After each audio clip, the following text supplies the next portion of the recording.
都是炎黄子孙。我们也是炎黄子孙。台湾人我也是中国人。这100多年来这样的一个过程，所产生的两岸的几代，这样子的一个背景，我们所成长起来，对我们来讲本来就是这样子。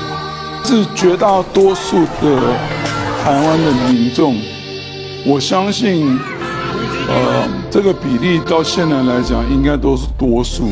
所谓比例，就是说我是台湾人我也是中国人。